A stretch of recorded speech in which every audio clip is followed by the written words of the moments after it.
Ken வந்து என்கிட்ட வந்து கதை சொல்லும்போது, எல்லாருக்கும் ஒரு மாரி இருந்திருக்கும் இந்த கதை. நான் அந்த கதைய கேட்டுட்டு நான் ஒண்ணு சொன்னேன்.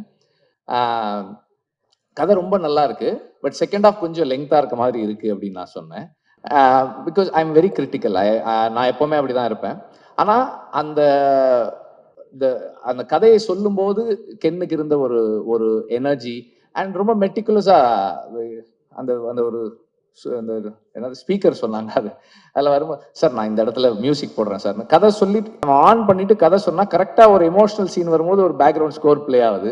ஸோ அந்த மாதிரி எல்லா எல்லா நேரத்திலையும் ஒரே டைமிங்ல கதை சொல்றது இருக்குல்ல, அது ரொம்ப சேலஞ்சான விஷயம். ஸோ அந்த கதையை சொல்லி சொல்லி பழகி இருக்கிறது I think it is help them. And ஒரு ஒரு ஆக்டராவோ ஒரு டைரக்டராவோ I personally feel that Ken is self made. நம் தனுஷ் நிறைய அப்சர்வ் பண்ணியிருக்கான். அவருடைய இது நிறைய இருக்கு கென் கிட்ட.